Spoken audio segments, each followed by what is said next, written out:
Oke, oke. Semoga teman-teman dalam kondisi yang bersemangat ya pada hari ini karena kebetulan pembahasan kita itu lumayan jarang sih kalau dibahas kali ya. Biasanya kita dengar materi kalau untuk geointelligence ya untuk geointelligence aja gitu untuk praktisi-praktisinya geograf apa namanya GIS dan segala macamnya. Nah, sedangkan diplomasi itu untuk praktisi-praktisi yang dari apa namanya dari keilmuan hubungan internasional. Nah, pada hari ini eh, tema kita unik ya. Tema kita itu adalah Geointelligence for Diplomacy. Jadi kita memanfaatkan ilmu di bidang geospasial itu untuk bidang diplomasi seperti itu. Jadi kita bakal mengungkap perannya apa aja sih peran data spasial itu yang bisa dipakai di diplomasi modern pada hari ini. Nah, kebetulan untuk apa namanya materi kita hari ini itu dia ada kolaborasi dari Aksara dan juga sekolah kita ya yang kebetulan juga didukung oleh World Gabung apa Foundation dan juga eh, Friends of Peace ya dari Korea.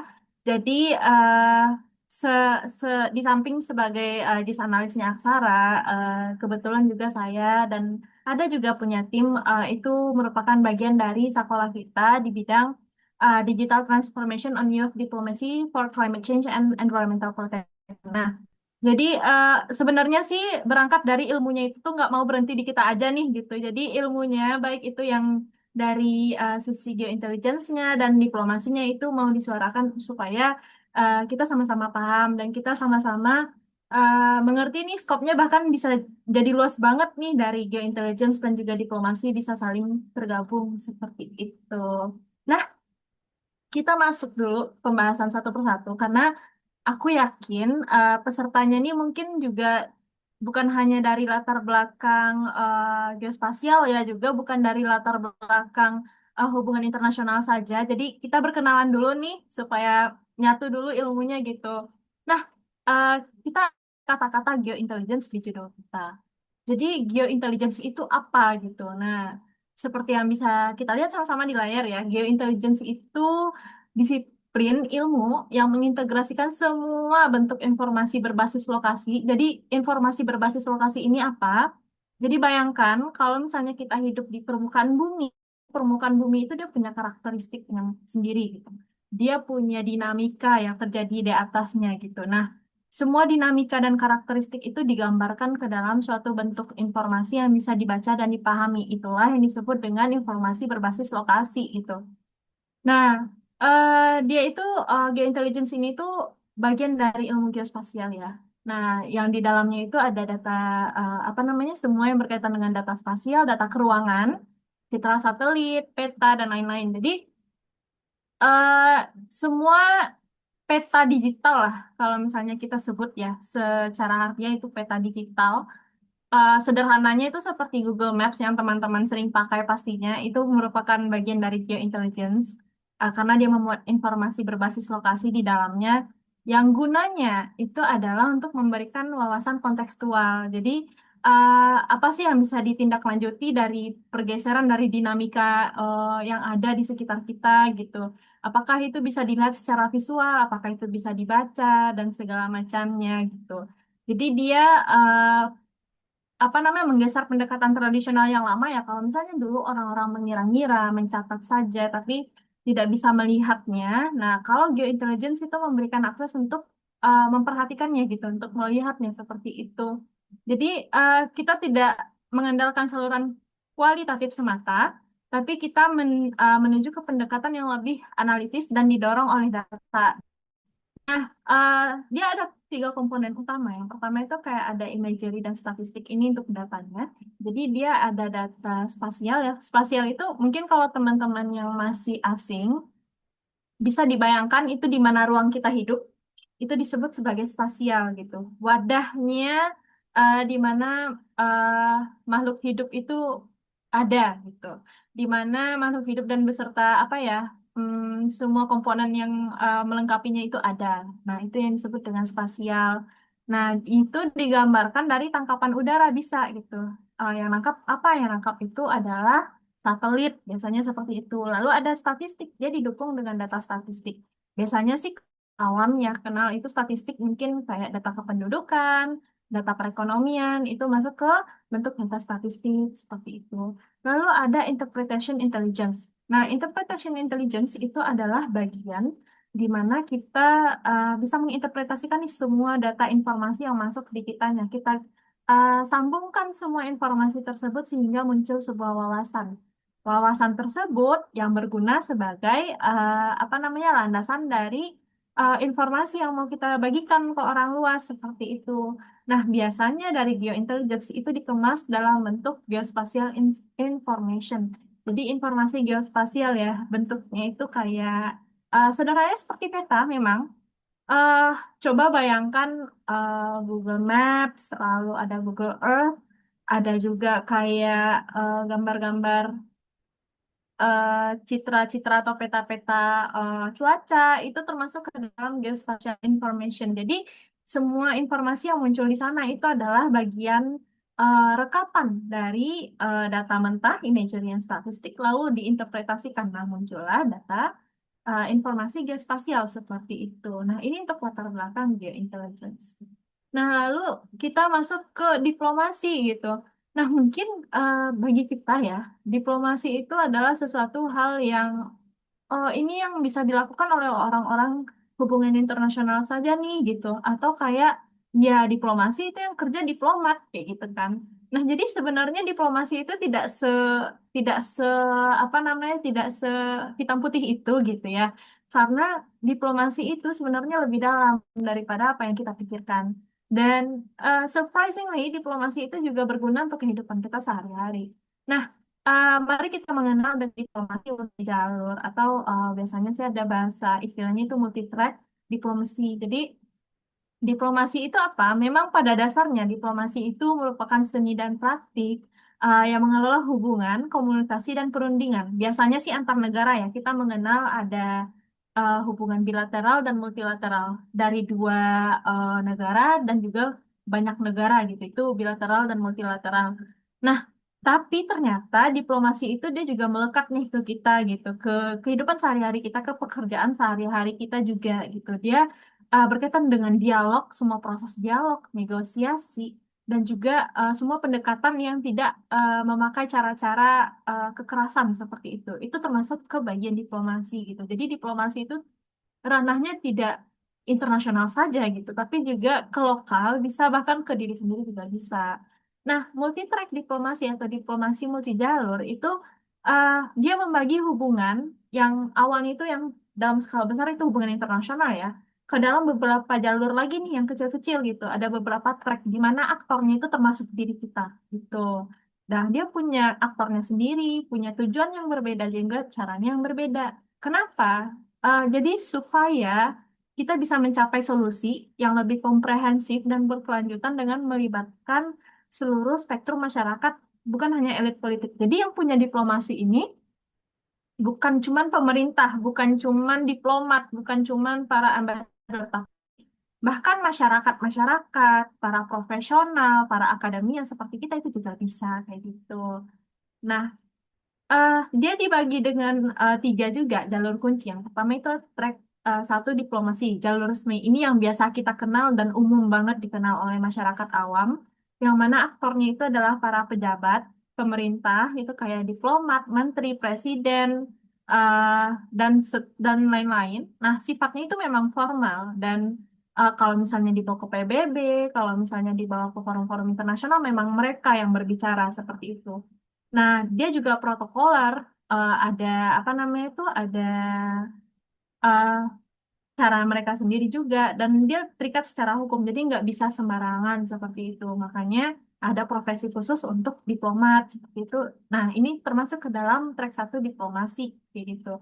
Nah, outputnya apa? Biasanya itu kayak ada traktat, ada perjanjian, ada keputusan kerjasama antar negara seperti itu. Nah, lalu ada yang track 2 diplomasi. Ini mulai nih masuk kita gitu. Jalurnya non pemerintah. Siapa aktornya? Biasanya itu para researcher, para peneliti masuk, akademia, akademisi masuk, NGO, teman-teman dari NGO juga bisa, terus para pemimpin ya, pemimpin agama, pemimpin kelompok dan lain dan juga pakar. Itu termasuk ke dalam track 2 diplomasi gitu.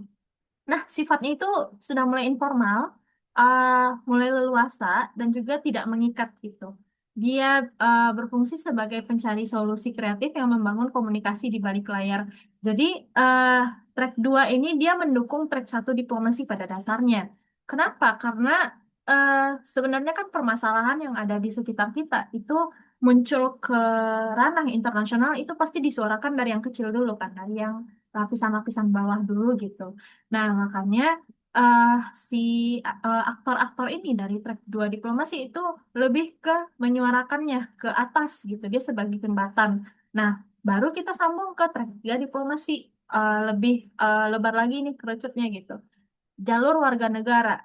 Mereka tidak terikat sebagai akademisi, sebagai researcher, sebagai NGO, sebagai pemimpin kelompok dan pakar, tapi mereka warga biasa gitu, kayak kita lah seperti itu ya. Nah, warga biasa ini banyak, bisa dari anak-anak sekolah, bisa dari warga biasa, eh, terus kayak ibu-ibu di RT itu bisa juga, seniman, pengusaha yang berjualan di pasar, yang punya kafe dan lain-lain, pelajar, jurnalis termasuk di dalamnya itu masuk ke dalam track 3 diplomasi jalur warga negara gitu. Nah, track 3 diplomasi ini yang menopang track 2 diplomasi seperti itu. Jadi dari mereka informasi didapatkan, semua yang diteliti itu diobjekkan ke mereka. Nah, muncullah semua misalnya kayak pendapat, apa solusi yang diberikan oleh track 2 diplomasi, nanti yang disuarakan oleh track satu diplomasi seperti itu. Nah, sifatnya itu people to people, jadi dia lebih dekat dengan orang-orang gitu, lebih dekat dengan kehidupan kita sehari-hari. Dia membangun pemahaman juga kayak oh yang terjadi di sekitar kita ini gitu. Nanti kalau misalnya solusinya itu gambarannya seperti ini, gimana menurut Bapak Ibu gitu. Itu bisa seperti itu di track 3 diplomasi. Nanti temuannya track 2 diplomasi seperti itu. Nah, jadi yang kita pegang sekarang sebagai warga negara, kita tidak harus menjadi diplomat, kita tidak harus menjadi pemerintah, pemerintah tinggi ya kayak menteri, presiden, tapi kita juga bisa melakukan diplomasi kalau misalnya dikategorikan itu di track 2 dan track 3 kayak gitu. Nah, eh, jadi apa sih kita membahas geointelligence, kita juga membahas mengenai diplomasi. Jadi apa kaitannya gitu? Nah, jadi di sini ada peran strategis data spasial dalam diplomasi digital. Nah, ingat tadi data spasial itu adalah bagian dari geointelligence dan diplomasi digital itu adalah part dari diplomasi multitrack seperti itu. Nah, jadi data spasial itu nggak hanya merupakan peta statis. Kalau misalnya kita sekolah, kita kenal kayak atlas gitu, kita kenal kayak peta cetak yang besar yang di kelas gitu. Tapi nggak sebatas itu aja data spasial sebenarnya gitu. Jadi data spasial ini tuh bisa dibilang sebagai aset besar ya, yang bisa memberikan dimensi geografis yang menggambarkan lingkungan kita pada isu-isu kompleks. Jadi kita mengenal manusia sebagai makhluk visual. Manusia itu dia cenderung suka memperhatikan apa yang bisa mereka lihat, dan kalau misalnya itu cantik, mereka juga lebih memberikan perhatian mereka gitu. Nah, jadi data spasial ini bisa menjadi jembatan dalam tanda kutip dalam menyampaikan isu-isu kompleks terhadap apa namanya para para pemimpin yang punya yang punya kuasa lebih besar dibandingkan kita untuk mengambil keputusan, untuk membuat kerjasama, untuk mencari solusi atas permasalahan yang muncul yang disuarakan oleh diplomasi track 3 kepada diplomasi track 2 lalu sampai ke diplomasi track satu seperti itu. Nah, jadi eh, dalam data spasial ini tentunya itu harus ada kemampuan dalam memvisualisasikan data benar. Nah, itu yang divisualisasikan dewasa ini bentuknya tidak hanya peta statis, tapi banyak bentuk-bentuk digital gitu, peta-peta digital yang bisa berinteraksi dengan kita, melihat data di sekitar kita seperti apa, kayak gitu. Nah, dalam konteks geografis mungkin ini bisa dalam bentuk analisis prediktif, bisa yang bisa merespon krisis dengan cepat. Nah, contohnya itu contoh ya, kalau yang baru-baru ini kita tahu ada bencana, bencana alam, benar di Sumatera yang belum disuarakan oleh pemerintah sayangnya sekarang, tapi Bagusnya itu yang multi track, yang terkategori sebagai multi track diplomasi, eh, 3 dan 2 itu sudah mulai menyuarakan gitu. Semoga sampai ke yang satu gitu ya. Nah, bisa itu digambarkan ke dalam bentuk peta statis. Contohnya, kalau misalnya kita kenal peta BNPB, INARIS, misalnya seperti itu. Kalau dilihat di apa websitenya Inaris, Bapak Ibu teman-teman boleh cari tahu kalau misalnya belum pernah tahu ya. Nah, di sana itu ada informasi bencana, informasi kebencanaan gitu. Itu bentuk petanya nggak, bukan peta yang nggak bisa diklik, klik-klik tapi bisa diklik gitu. Dilihat informasi di dekat kita tinggal bagaimana, kerentanannya seperti apa, apakah bagus kita tinggal di sekitar sana atau tidak. Nah, itu contoh dari peran data spasial dalam diplomasi digital dalam tanda kutip gitu ya. Nah, dari sana itu kita bisa muncul adanya peringatan dini. Peringatan dini itu yang bisa kita suarakan kepada masyarakat-masyarakat kecil tentunya gitu.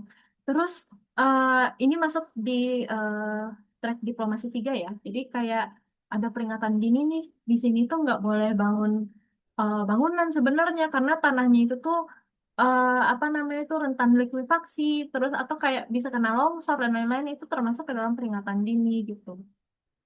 Dan lalu kayak bisa menjadi bahan pengambil keputusan berbasis bukti. Nah, jadi data spasial di dalam diplomasi itu tidak berperan sebagai penunjuk saja, tapi sebagai bukti. Bahwasanya eh, dari hasil analisis kita secara keuangan dimunculkan bahwasanya ada kerentanan seperti ini gitu.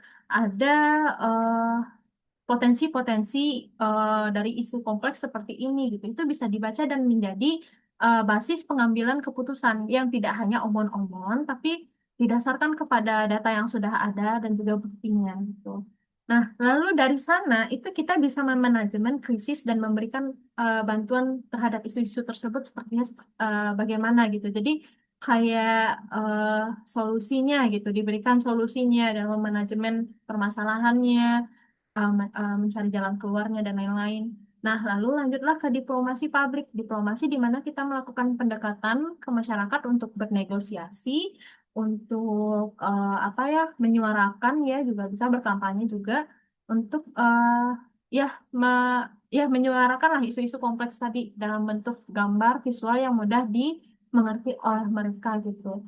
Jadi pada dasarnya geointelligence itu salah satu utama bisa disebut sebagai senjata ya, yang memperkuat digital diplomasi atau diplomasi digital gitu, yang memanfaatkan teknologi untuk mengumpulkan dan menyebarkan informasi secara real time.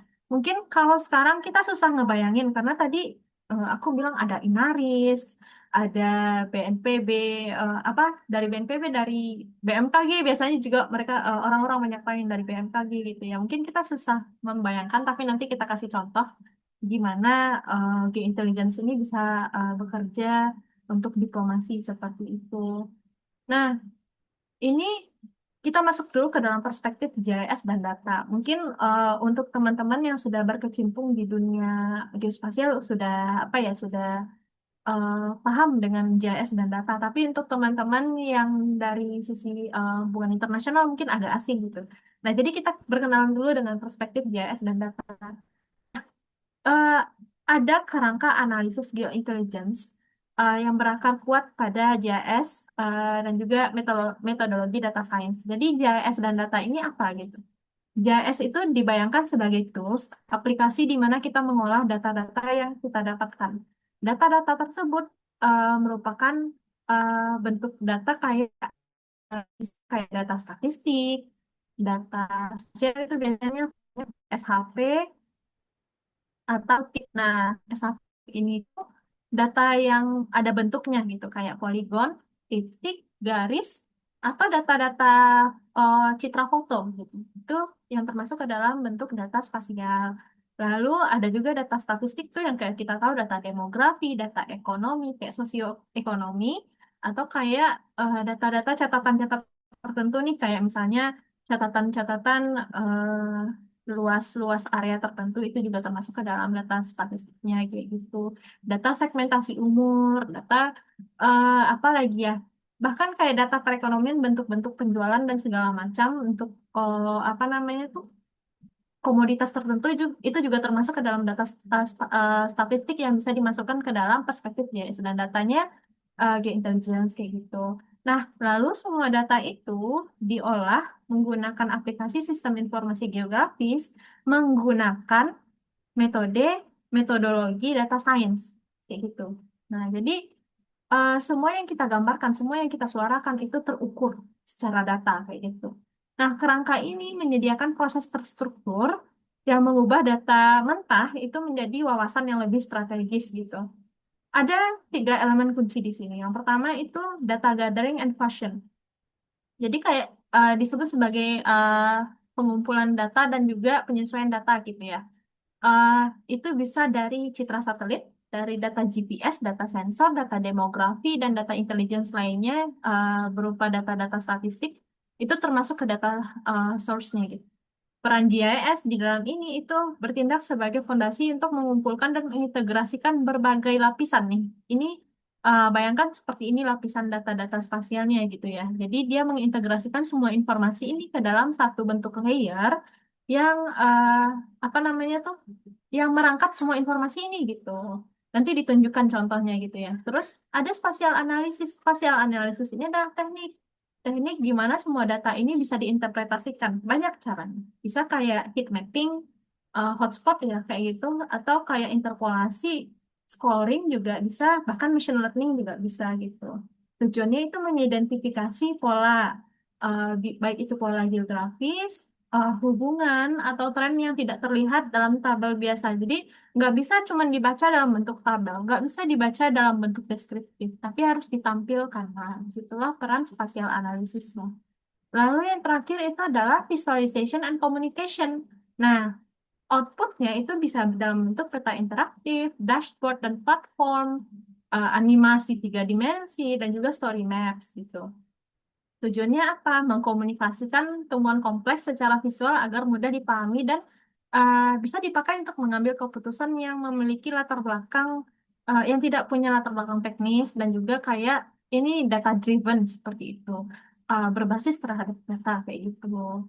Nah, uh, penerapan geointelligence untuk diplomasi ini saya berikan contoh sederhana ya. Contoh sederhananya itu dalam memahami kasus risiko urban heat island. Jadi kemarin beberapa bulan yang lalu kalau teman-teman Bapak Ibu merasakan itu udara tuh panas banget. Mungkin beda sekarang ya karena Indonesia kena siklon eh, khususnya untuk daerah Sumatera.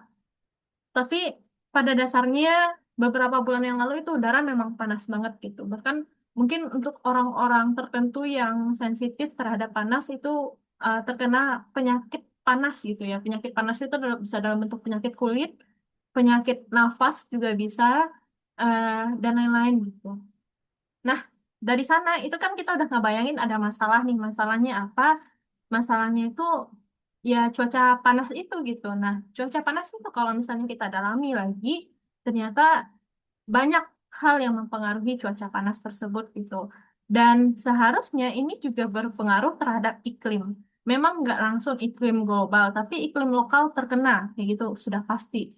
Nah, jadi eh, kita contohkan nih Urban Heat Island ini ya, atau Pulau Panas Perkotaan sebagai contoh geointelligence di tingkat akademisi atau NGO, dan juga di tingkat lokal. Jadi, apa namanya, kita masuk ke track 2 diplomasi dan track 3 diplomasi karena kita mengempower orang-orang yang bukan secara profesional, bukan seorang diplomat, bukan seorang apa namanya ambasador, tapi seseorang yang merupakan akademisi atau profesional dan juga orang-orang biasa seperti kita gitu dalam memobilisasi aksi masyarakat dalam mempengaruhi kebijakan yang lebih besar kayak gitu. Nah, ini studi kasus yang kita coba bayangkan seperti itu.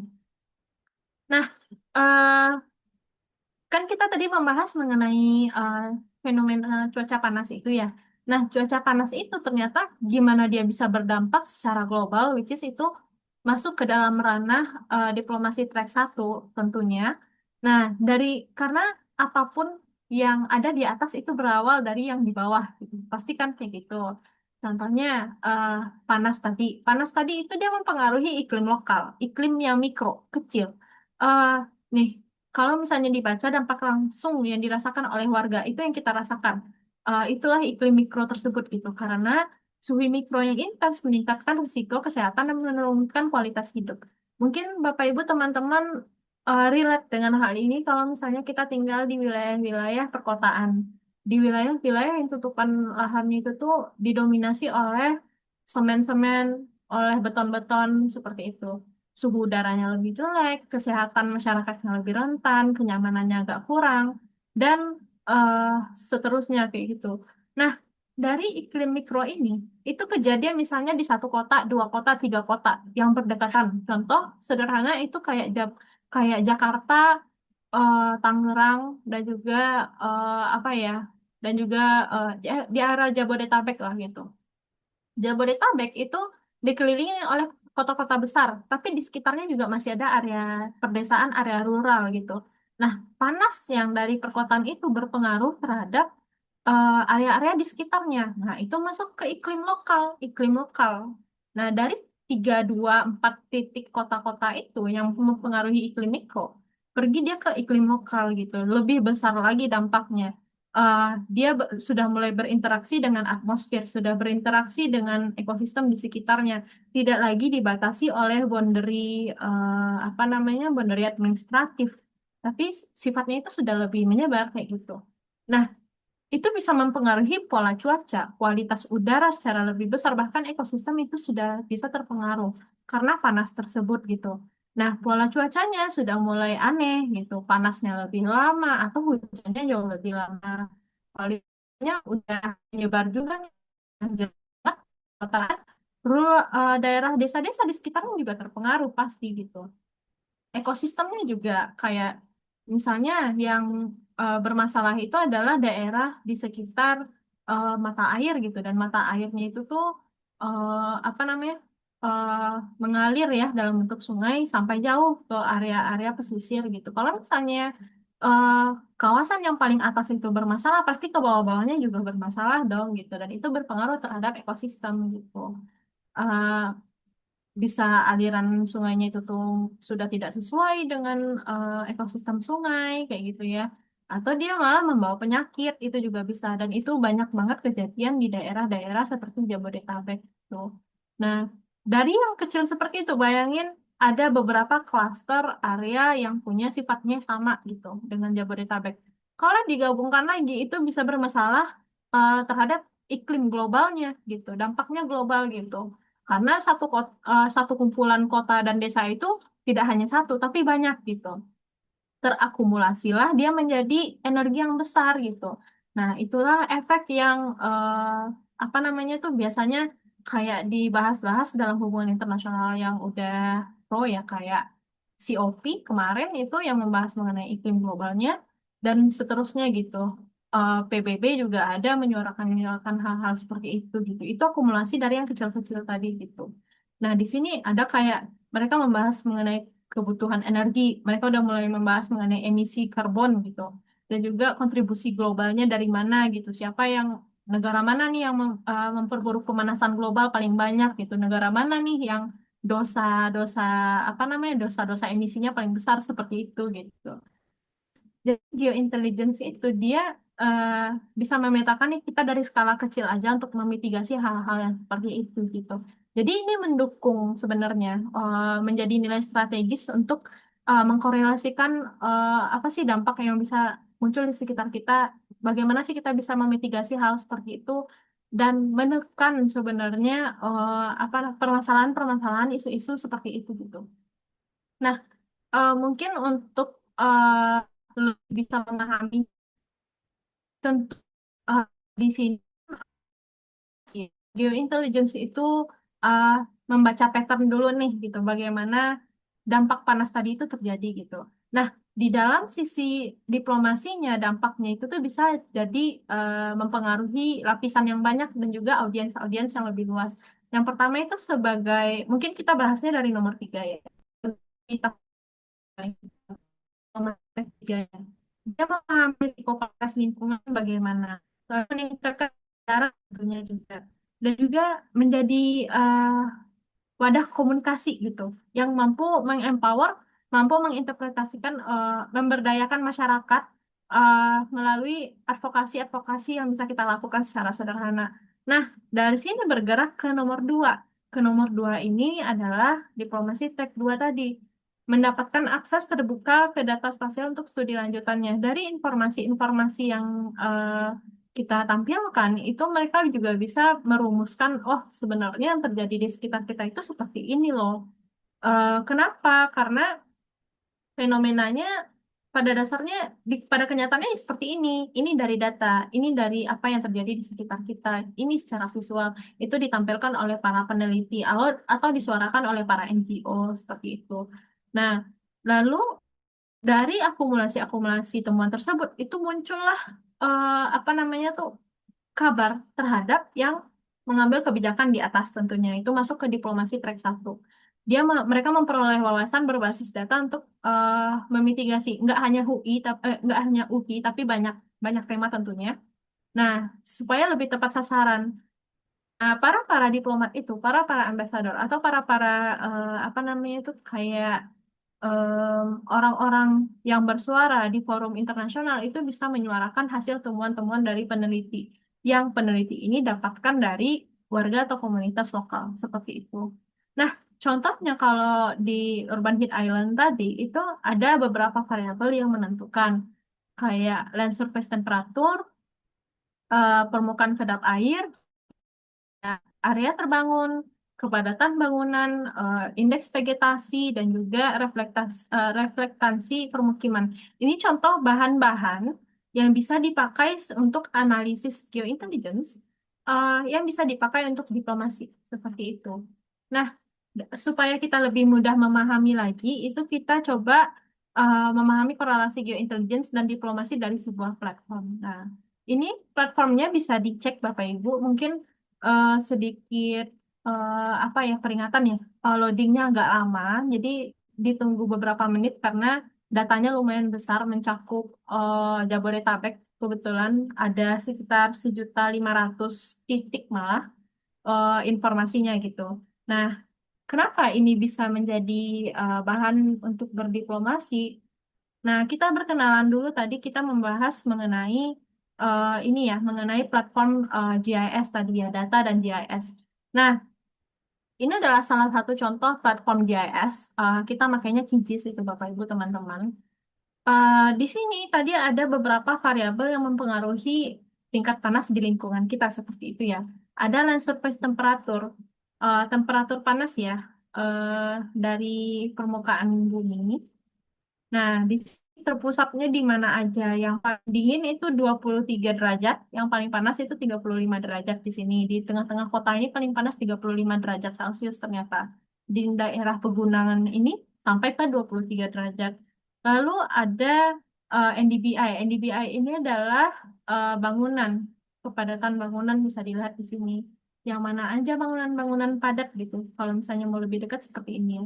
Bangunan padat terbangun di mana aja. Lalu ada isi. Isi ini impervious index. Ini lebih ngelihat di mana sih daerah-daerah yang eh sorry ini warnanya kebalik ya. Bentar. Di mana daerah-daerah yang tingkat apa namanya itu menyerap airnya rendah gitu. Color. Nah, seperti ini. Nah, yang paling rendah itu warnanya yang lebih muda ya. Jadi di sini tuh mungkin tutupan betonnya jauh lebih banyak, tutupan aspalnya jauh lebih banyak. Jadi air susah masuk seperti itu. Nah, kalau yang di daerah pegunungan karena tutupannya itu tuh banyak vegetasi, air lebih mudah terserap. Lalu ada densitas atau kepadatan bangunan, kepadatan dari bangunan. Di sini kita ngelihat kayak gimana bangunan-bangunan itu yang jaraknya saling berdekatan gitu. Lalu ada eh, indeks vegetasi persebaran vegetasi ya. Ini kalau dilihat, nah semakin eh, tinggi nilainya itu kepadatan vegetasinya semakin banyak, kesehatan vegetasinya semakin baik gitu. eh ini bentuk-bentuk informasi juga ada albedo atau untuk melihat reflektan gitu. Reflektan kalau misalnya cahaya matahari turun ke bawah, sorry.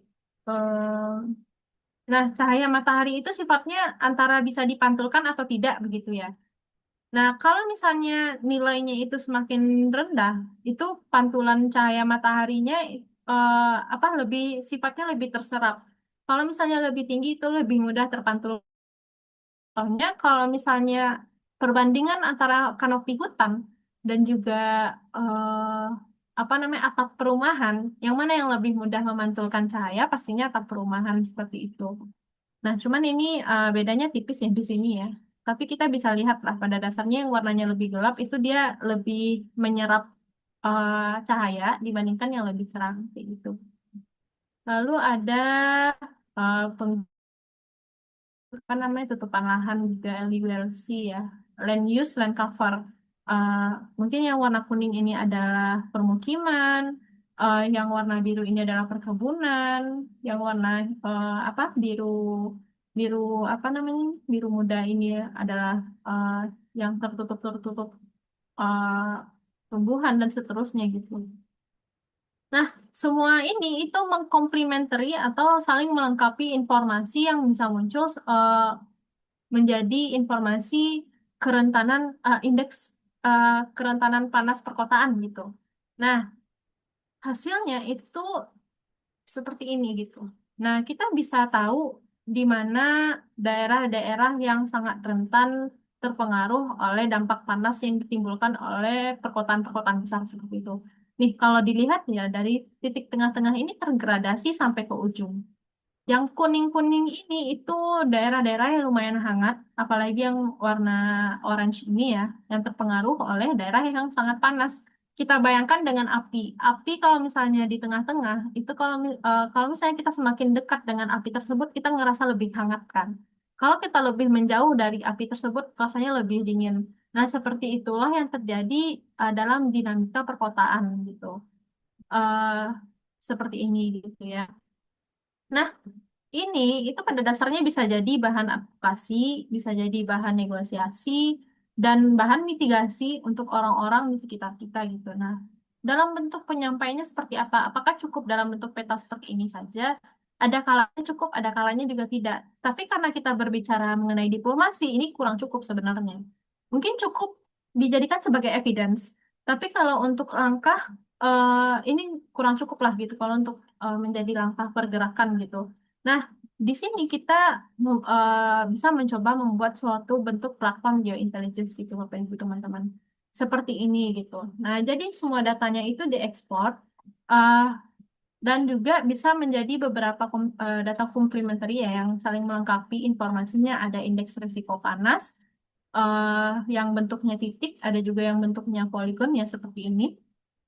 Ada juga ya kalau Bapak Ibu sebagai akademia, sebagai researcher, ini juga ada beberapa variabel yang mempengaruhi eh, panas tadi ya yang kita bahas tersebut dan juga profil demografi. Loh, kenapa profil demografi juga ada di sini gitu? Nah, pada dasarnya profil demografi ini berguna untuk melihat seberapa padat sih populasi yang ada di sana gitu. Berapa banyak kepala keluarga yang ada di sana? Populasinya ada berapa orang?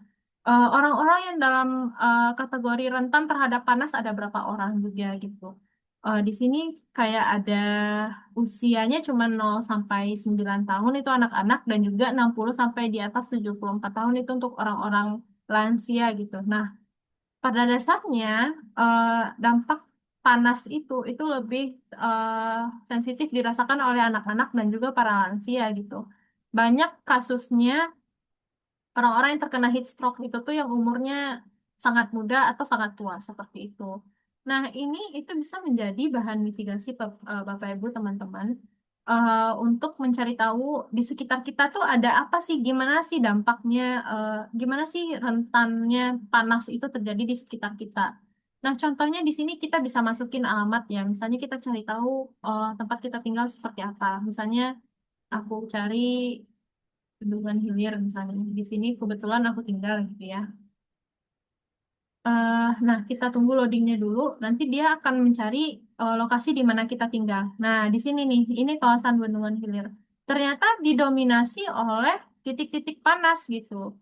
Merah tua bahkan gitu. Indeks panasnya zona panas kritis. Nah, skornya juga berapa gitu. Nah, di sini juga ada saran.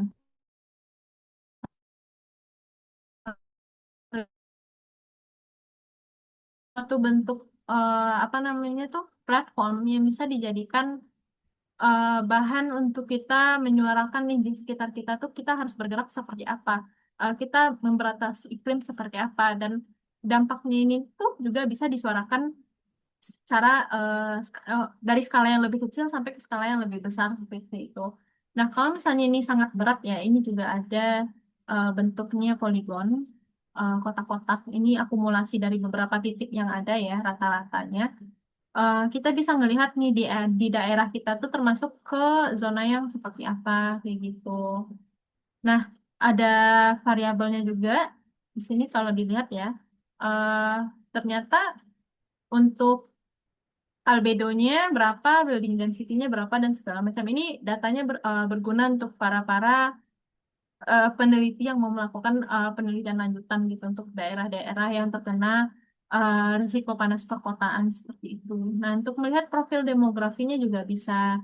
Ternyata di daerah ini, Bendungan Hilir ini tuh ada berapa lansia, ada berapa anak-anak kecil yang bisa terpengaruh oleh apa namanya tuh panas tadi gitu. Nah, informasinya juga bisa berguna kalau untuk apa ya, untuk orang-orang yang medis untuk melakukan program misalnya program anti heat stroke misalnya seperti itu ya bisa ngelihat profil dari kawasan-kawasan di sekitarnya dia, dilihat juga indeks panasnya seperti apa kayak gitu. Yang terakumulasi paling banyak di mana seperti itu. Nah, ini adalah bentuk contoh dari geointelligence bisa apa namanya dibawa sebagai bahan untuk berdiplomasi. Dan ini kabar baiknya selaku perwakilan dari Aksara dan juga bagian dari tim apa namanya tim diplomasinya sekolah kita di bagian climate and environmental resilience ini akan dibawa ke dalam uh, diplomasi kita nanti ke Korea di akhir Desember nanti gitu.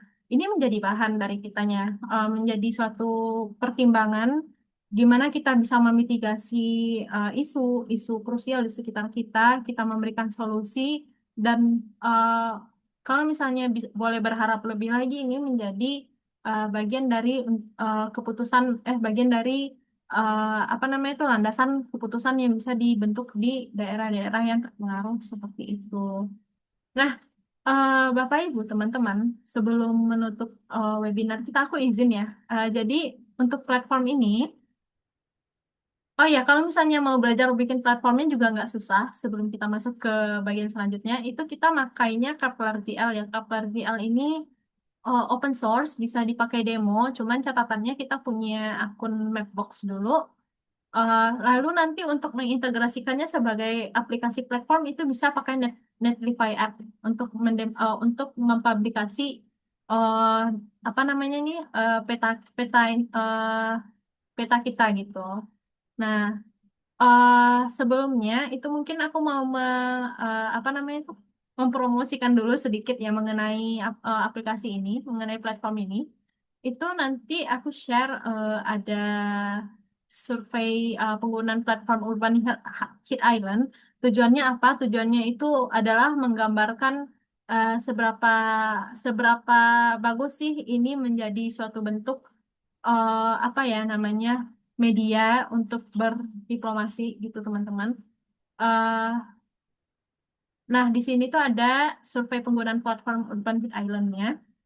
Eh, Tujuannya itu untuk mengetahui tingkat pemahaman, pengalaman penggunaan dan juga masukan pada dasarnya dari teman-teman supaya nanti ketika kita bawa isu ini, supaya kita bawa platform ini untuk berdiplomasi ke Korea, nantinya juga didasari terhadap pemahaman, pengalaman, dan juga masukan dari teman-teman semua gitu. Eh, dan asiknya nanti ada 15 responden beruntung itu bisa dapat voucher belanja 30.000 nanti diumumin juga tanggal 6 Desember 2025. Jadi nanti teman-teman yang mengisi platformnya, mengisi apa namanya ini, ngisi surveinya berkesempatan menang voucher ya. Aku share nanti apa namanya ini linknya di kolom chat atau di grup juga.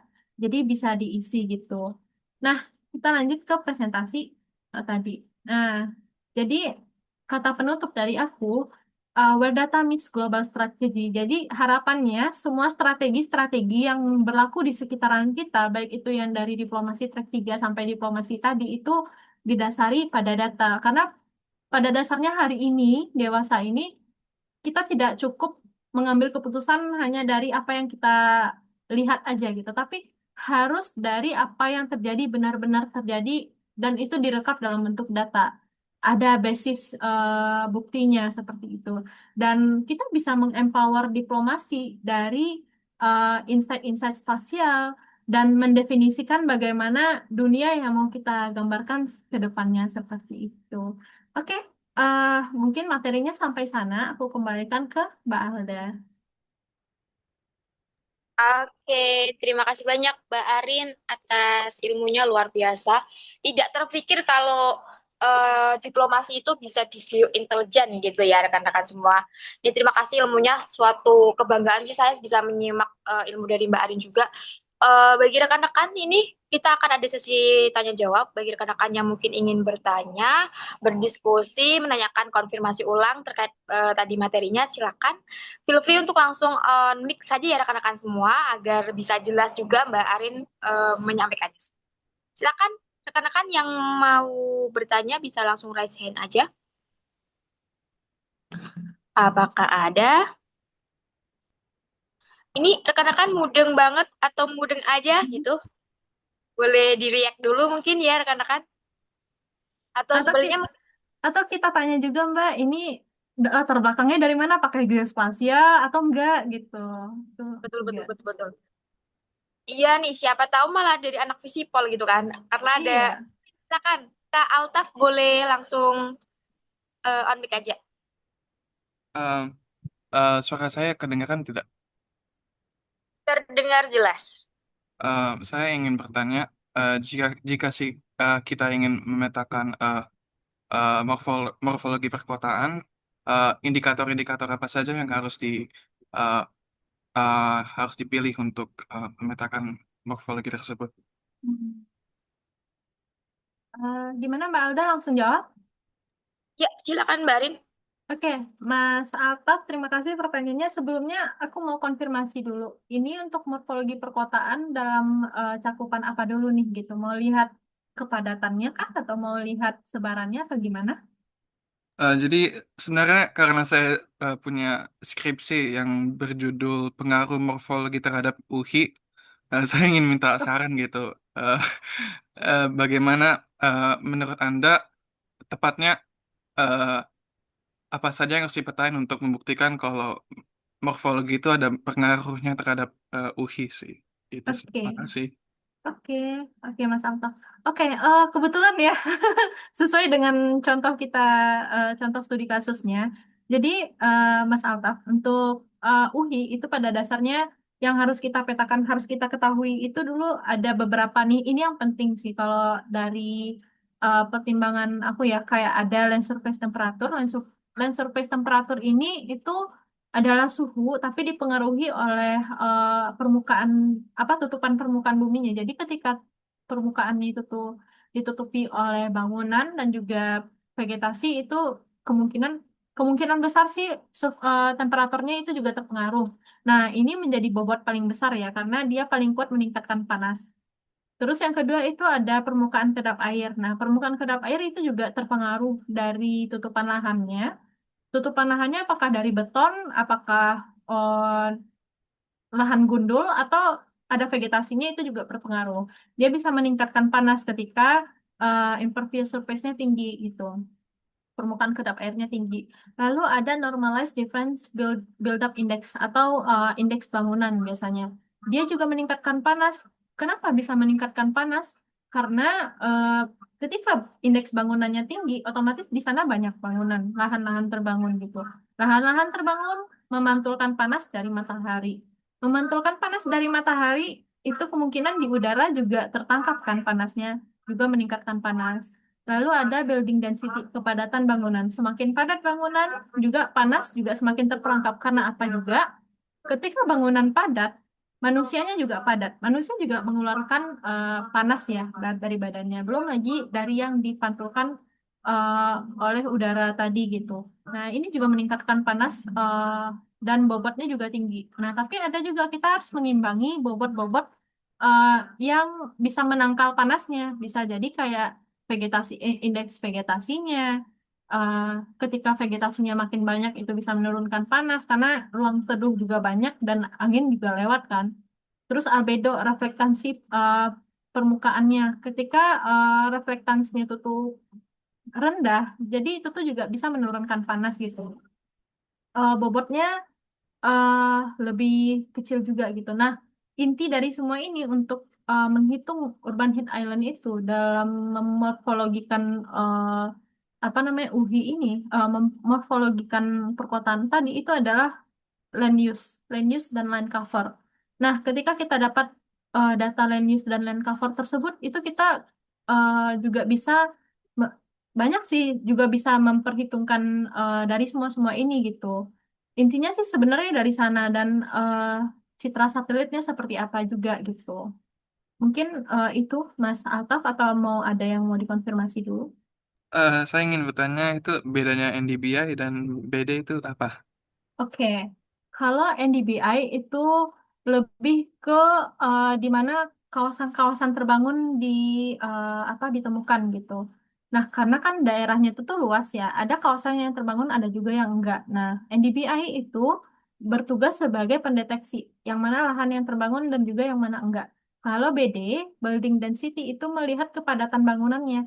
Kepadatan bangunannya itu dihitung berdasarkan kedekatan-kedekatan dari tutupan lahan terbangun tersebut gitu. Semakin dekat dia, jadi kepadatannya juga semakin besar seperti itu. Semakin jarang-jarang dia kepadatannya juga semakin kurang kayak gitu. Jadi dia bertindak sebagai apa namanya? Sebagai indeks yang menghitung kepadatan bangunannya. Kalau NDBI itu untuk mendeteksi yang mana lahan-lahan terbangun seperti itu. Oke, terima kasih untuk jawabannya. Oke, siap Mas Alta. Oke, luar biasa. Ini Mbak Arin udah cocok banget jadi dosen, Mbak Arin.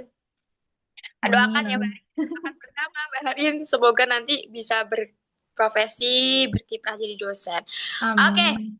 kita lanjutkan. Ada Mbak Rosnila yang sudah mengantri untuk bertanya. Saya silakan, Mbak Rosnila, langsung saja on mic. Oke, baik, Mbak, bagus ya. Saya kebetulan memang apa penelitiannya UI juga ya. Relate banget sepertinya dengan apa yang saya explore ya di jurnal-jurnal terkini gitu ya. Nah, saya langsung nanya aja Mbak, UI ini memang kalau kita lihat dari perkembangan tren di Scopus itu kan tinggi ya, dia Hmm, kayak ikutin tren eksponensial gitu ya. Artinya memang jadi isu global lah poinnya seperti itu ya. Dari beberapa belahan di dunia sering apa yang melakukan penelitian ini gitu ya. Sampai sekarang sebenarnya kan tetap tidak bisa apa namanya memitigasinya gitu ya dalam konteks lokal maupun global gitu. Artinya apa namanya nih terus terjadi misalnya kayak pemanasan global itu menjadi tetap apa ya, isu yang seksi gitu ya seperti itu Mbak. benar-benar. Seperti itu kan kita sepakat lah dengan itu ya Mbak ya. Nah, Iya. pertanyaan saya itu ada dua Mbak ya. Kalau dari literatur Mbak mohon infoin ke saya ya. Bahwa acuan kita itu kan LST dulu ya sebenarnya Mbak ya, indikasi yang menyatakan bahwa ada UHI ya, artinya di daerah tengah kota lebih panas, di pinggirnya lebih lebih adem gitu, lebih dingin gitu ya. Benar-benar. Tolong infoin Mbak, itu kita ngacunya kemana sih kalau kita di daerah Jakarta ini, suhu permukaan itu yang seberapa gitu yang dikatakan nyaman gitu ya, nyaman. Mbak tadi bilang ya, tadi kalau nggak salah di suhu 23 ya sampai 35 kalau nggak salah ya. Mohon Iya, koreksi. Nah, kalau dari hasil penelitian misalnya di suhu berapa di Jakarta itu yang dikatakan nyaman gitu, yang tidak nyaman berapa? Kalau misalnya ada info, Mak mohon infokan ke saya literaturnya pastinya ya, karena kita nggak mungkin ngomong-ngomong job-job gitu aja ya tanpa ada benar-benar. evidence penelitian ya seperti itu. Benar. Sebetulnya saya ambil S3 Mbak, jadi memang agak berat ya, agak dalam ya. Tapi walaupun saya tidak ada basis spasial, saya dipaksa lah gitu ya sama pembimbing saya gitu ya, seperti itu. Oke. Terus yang kedua Mbak, dari pandangan Mbak nih ya, apa namanya nih, tadi itu sangat bagus ya Mbak tuh banyak apa namanya nih, maksudnya itu cakupan penelitian yang Mbak sampaikan tadi itu saya lihat udah Jabodetabek ya. Jadi kita bisa melihat mana yang daerah pinggir, yang mana yang tengah kota. Yang kita tahu bahwa Jakarta sekarang udah yang paling padat sedunia ya, ngalahin Tokyo Benar-benar, belakangan ya dari benar. PBB ya kan Mbak ya. Saya ngikutin banget itu. Nah, maksud saya gini Mbak, menurut Mbak nih kira-kira apa ya penelitian yang bisa apa namanya nih ya, yang bisa membuat sebuah mitigasi itu tepat, cepat dan apa ya, walaupun di Jakarta itu kan udah punya satu peta ya, artinya Mm-mm. kita bisa melihat kok gitu, harusnya di titik mana sih harus kita kasih apa tanaman mungkin ya, apapun lah mitigasinya gitu ya, misalnya ketika kita menggunakan geo intelijen ini. Saya kebetulan pakai GNNWR Mbak gitu. Jadi saya menggunakan machine learning seperti itu, Mbak. Mohon pencerahannya, Mbak. Makasih ya, Mbak ya. Oke, terima kasih Mbak Rosnila. Ini pertanyaannya menarik banget sih, beneran. Yang mungkin yang aku ke pertanyaan kedua dulu. Nah, kalau untuk tadi intinya gimana ya Mbak? Untuk penelitian yang lebih seksinya atau gimana tadi tuh? Intinya yang nomor dua. Yang nomor dua itu saya menanyakan apa namanya nih? Kita tahu ya bahwa di apa namanya nih di UI ini gitu ya kan perlu ada mitigasi-mitigasi ya seperti itu tuh Mbak ya. Ya. Nah, kita kan juga sudah tahu juga bahwa kalau di Jakarta ada peta Jakarta yang kita Hmm. tahu juga bahwa mereka juga basisnya basis machine learning apa deep learning gitu ya Mbak ya, untuk secara spasialnya gitu ya. Nah, menurut Mbak nih kayak gimana gitu untuk bisa akhirnya Jakarta itu tetap nyaman bagi warganya kayak gitu kan Mbak ya. Jadi apa sih sebenarnya dari pandangan Mbak sendiri gitu yang selama ini sudah mendalami bidang UI. Kalau UI ini sebenarnya saya baru setahun terakhir ya. Jadi saya memang baru membaca literatur-literatur aja gitu Mbak. Makasih Mbak ya. Oke, oke Mbak Rosnila, terima kasih atas apa namanya pencerahannya. Ya, sebenarnya banyak sih semenjak pindah ke Jakarta juga kerasa banget jomplangnya pribadi ya Mbak. Dari saya tinggalnya di daerah Padang Panjang dulu. Ketika sebelum pindah ke Jakarta, daerah Padang Panjang itu dekat Bukit Tinggi, jadi udaranya dingin banget dan sejuk juga walaupun daerah terbangun, tapi imbang lah ya, ada tutupan-tutupan vegetasinya juga. Sebenarnya sih dari pribadi. eh, aku aku sadar banget nih kita nggak bisa berpangku sama pemerintah tentunya, apalagi pemerintah sekarang banyak yang difton gitu ya, kayak nggak begitu dengerin masyarakat gitu, nggak begitu dengerin kebutuhan masyarakat, apa yang dibutuhkan apa yang dikasih itu beda gitu. Nah, mungkin kita bercontoh dulu dari platform tadi ya Mbak, aku kasih contoh lihat dulu. Nah, bentar. Nah, di platform ini itu sebenarnya ada beberapa saran mitigasi sih, Mbak Rosmila. Kalau misalnya dilihat ya, eh, mitigasinya tuh seperti ini. Oh, mungkin ini nggak kelihatan, kita lihat di sini aja supaya lebih cepat. Nah, saran mitigasinya, aduh, lama lagi ini datanya banyak banget soalnya. Bentar ya, kita lihatnya di, hmm, aku boleh di platform sebenarnya. Hmm. Oh, agak nge-lag. Bentar. Aku mau kasih lihat di ini aja. Nah, di sini tuh ada eh, pembagian zona dan asiknya itu di sini platformnya aku juga ngasih saran. Yang pertama tuh kalau untuk zona sangat sejuk itu bisa pertahankan ruang hijau dan area teduh. Lalu di zona-zona lainnya juga ada kayak yang panas itu direkomendasikan menanam tanaman hijau. Ada juga kayak, bentar ini banyak sih. Kayaknya ini ke coba di descending. Nah, kalau zona sejuk, jaga vegetasi, hindari penutup lahan berlebihan, dan seterusnya. Nah, sebenarnya sih saran yang ada di apa namanya di app kita ini tuh lebih ke saran-saran yang bisa dilakukan kita sebagai masyarakat sih, karena kita sadar pemerintah ini kalau ditunggu dia nggak akan muncul-muncul, nggak akan bergerak-bergerak. Jadi kita sarannya lebih ke personal. Nah, contohnya kalau sekarang kan saya tinggalnya di Jakarta Pusat. Daerahnya panas-panas banget, Mbak, sampai eh, saya ada masalah kulit juga gara-gara panas itu dan seterusnya. Nah, karena gersang banget itu saya tanam banyak tanaman di dalam pot. di sekitar di sekitar tempat saya gitu, sekitar kamar dan lain-lain gitu. Dampaknya lumayan, lumayan lebih sejuk, lebih rindang, iya. Dan panasnya itu tuh nggak ketika nggak ada tanaman gitu. Tanaman itu adalah kunci sebenarnya. Lalu ada juga kayak zona panas itu tambahkan pohon dan permukaan terang. Permukaan terang itu mungkin apa namanya itu yang juga bisa nyerap nyerap panas ya tentunya kayak air, tutupan air itu bisa. Dan juga eh, apa ya kawasan-kawasan yang enggak itu oh, bukan geseng, tapi yang sifat menyerap itu. Mungkin kalau misalnya ada beton pun di lebih bagus kalau misalnya dia ada apa namanya itu tempat untuk menyerap airnya. Kenapa tumpuan itu tuh lebih ke vegetasi dan serapan air? Karena gini, ketika panasnya itu tuh apa namanya itu masuk ya. Kalau kalau panas kan kalau dari tanah yang tidak tertutup itu dia bisa melepas partikel-partikel air ya. Partikel-partikel air itu membuat udara lebih lembab. Dan udara yang lebih lembab pada dasarnya kalau misalnya partikel airnya banyak itu tidak begitu memberikan panas yang menyiksa gitu dibandingkan dengan panas yang kering kayak gitu.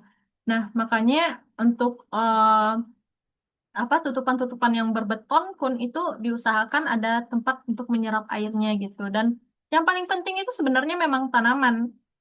Karena apa namanya panasnya matahari udahlah nggak dipantulkan balik, tapi malah diserap sama tanamannya sebagai makanan kan. Terus juga udara yang lewat itu juga jauh lebih sejuk seperti itu kalau misalnya ada tanaman.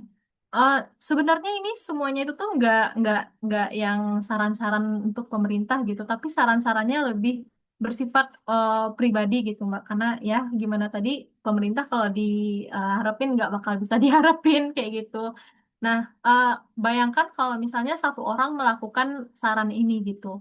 Satu orang memberikan dampak yang besar sebenarnya gitu. Karena orang-orang yang lain bisa berpotensi mengikuti. Ketika orang-orang lain mengikuti, otomatis gerakannya lebih masif. Dan ketika gerakannya lebih masif, eh, kita contohkan mungkin satu RT aja gitu. Satu RT itu juga bisa sejuk seperti itu, Mbak. Apalagi kalau misalnya ada pohon besar di situ, dijaga sama RT-nya pohon besar gitu. Satu RT sejuk, nanti RT lainnya mengikuti, dan gitu seterusnya. Seperti itu. Harapannya sih seperti itu. Nah, masuk ke pertanyaan pertama Mbak Rosnila tadi.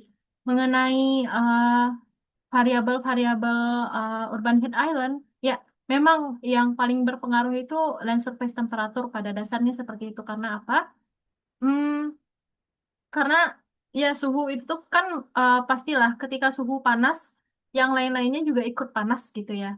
Nah, jadi bobot ini eh, ada sih literaturnya mungkin aku share nanti di grup ya Mbak ya. Nah, literaturnya itu tuh memang pada dasarnya menyarankan land surface temperature itu sebagai bobot yang paling berat di dalam menentukan urban heat island gitu. Diikuti dengan semua-semua kontribusi yang lebih besar terhadap urban heat island-nya. Di sini aku menentukan kemarin ada Impervious Surface Index, ada NDPI dan juga BT ini yang memberikan kontribusi panas lebih besar. Ini analisisnya analisis sederhana sih, Mbak. Nggak belum masuk ke machine learning, tapi ya semoga bisa memberikan gambaran sebenarnya seperti itu. Dan juga yang NDVI harus diimbangi sih sebenarnya daripada yang memberikan kontribusi, kita juga harus memberikan variabel yang melawan kontribusinya tersebut gitu. Jadi analisisnya jauh lebih imbang. Kita tidak hanya memberikan pertimbangan-pertimbangan terhadap apa yang menyebabkan panas, tapi juga apa yang menangkal panasnya seperti itu. Sehingga analisisnya jauh lebih berimbang. Nanti kalau untuk land surface temperature itu bagaimana level-levelnya? Sebenarnya ada kajian ya untuk apa suhu ideal yang lebih cocok untuk manusia ya. Mungkin kalau kasarnya ya, ini bayangan aja kasarnya kalau kita dibagi-bagi eh mulai dari 35 ke atas itu tuh sangat tidak sesuai seharusnya ya untuk manusia. Terus dari 30 sampai 35 itu oke. Terus dari 25 sampai 30 itu bisa dikatakan ideal dan di bawahnya itu tuh mungkin agak apa ya sensitif ya untuk manusianya. Terutama kalau misalnya ada yang bermasalah dengan alergi dingin dan lain-lain seperti itu 25 ke bawah. Terus Dari 20 ke bawah lagi itu sangat dingin, bisa seperti itu. Nah, mungkin untuk apa namanya itu per daerah, level-level kesesuaian suhu bagi manusia itu mungkin juga beda juga, Mbak. Itu harus dipastikan dulu literaturnya membahas untuk tipikal orang-orang yang tinggal di belahan bumi mana. Mungkin kita nanti akan fokus ke belahan bumi yang ada di daerah Katulistiwa yang di tropis seperti itu. Karena kalau misalnya kita bahas untuk daerah subtropis, untuk daerah iklim dingin, itu pasti yang sesuai dengan manusianya berbeda juga gitu. Bahkan kayak orang-orang di Inggris, itu mereka lebih cocok dengan suhu-suhu antara 25 sampai 20 atau bahkan yang 15 derajat itu masih sesuai dengan mereka. Seperti itu sih Mbak Rosnila.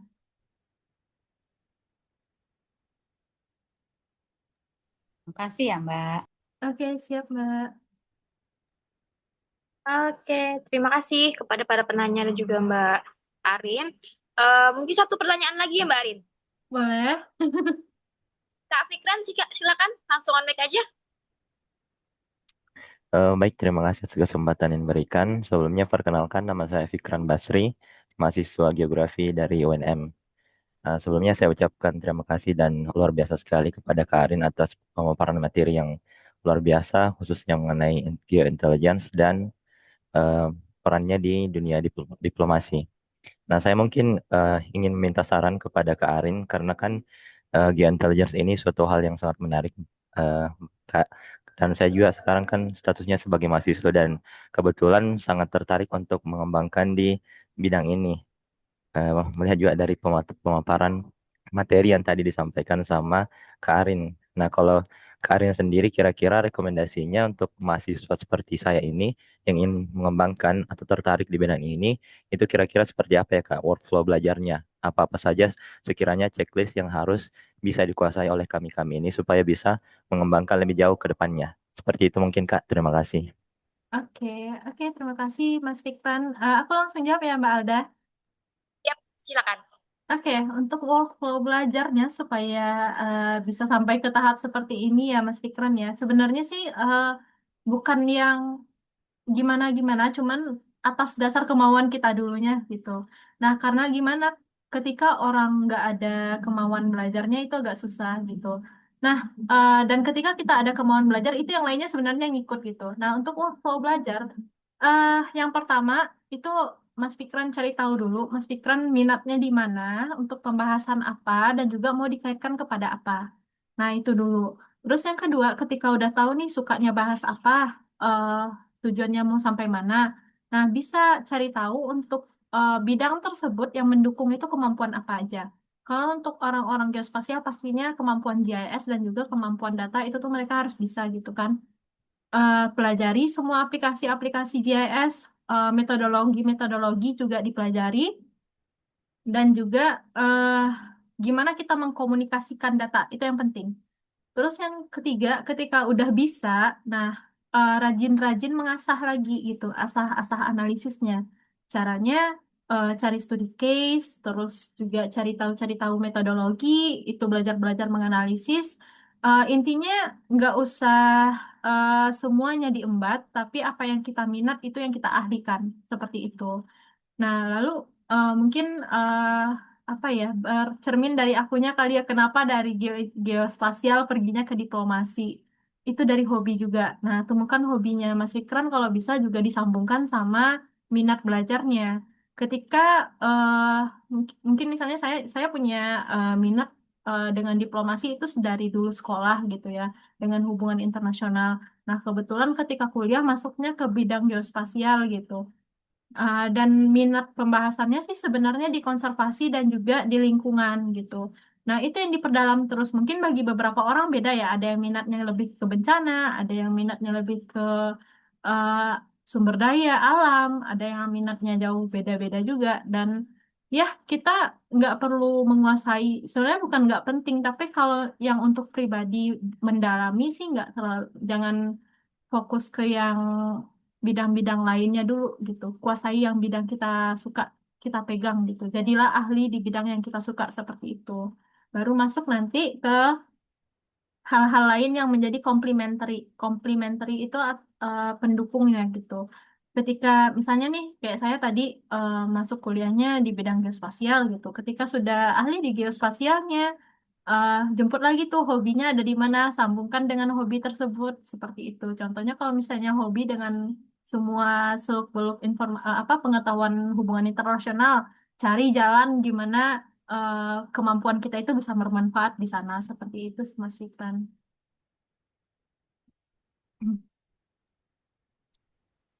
Baik, terima kasih atas saran dan masukannya, Kak Arin. Akan saya Oke, catat untuk kedepannya. oke, siap semangat. Terima kasih, Kak. Ya. Oke, mantap. Mungkin Kak Fikran mau minta judul-judul skripsian, bolehlah silakan dihubungi Mbak Arin aja gitu ya. Siapa tahu Mbak Arin sudah punya listnya gitu kan. Siap, Kak. Siap, siap. Oke.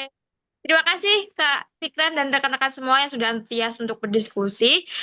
Siang hari ini Kak Arin apakah setelah materi akan ada hands-on atau cukup di materi PPT aja? Cukup di materi PPT aja. Tapi mungkin untuk teman-teman silakan isi kuesionernya ya. Mana tahu nanti juga menang ya. Dapat 30.000 lumayan. Betul, betul, betul, Oke. betul.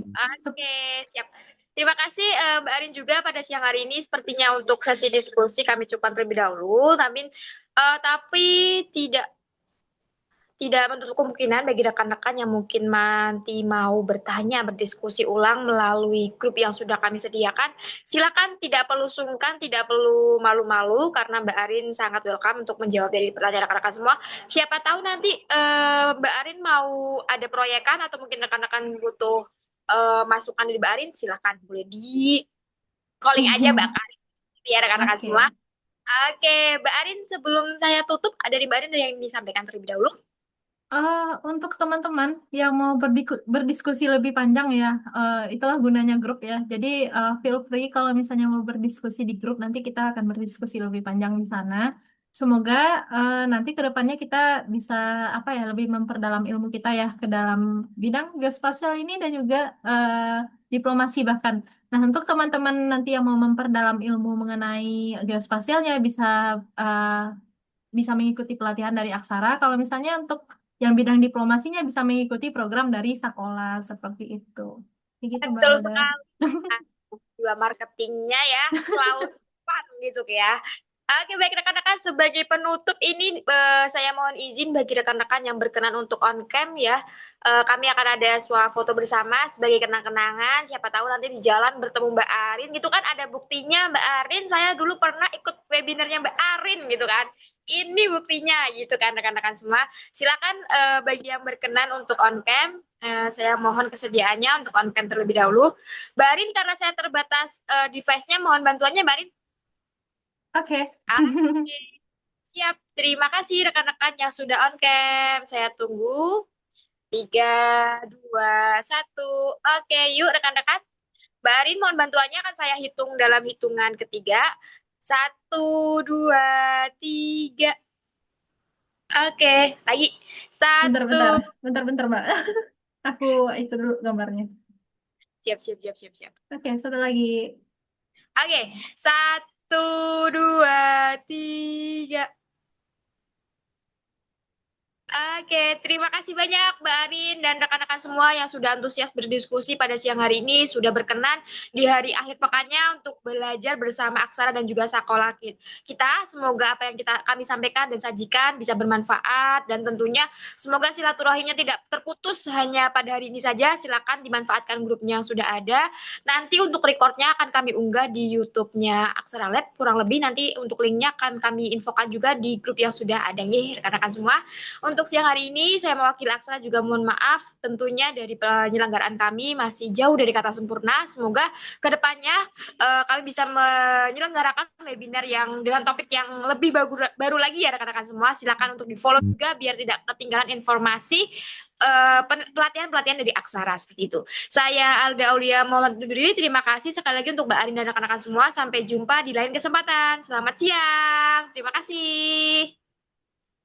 Selamat siang. Terima kasih semuanya.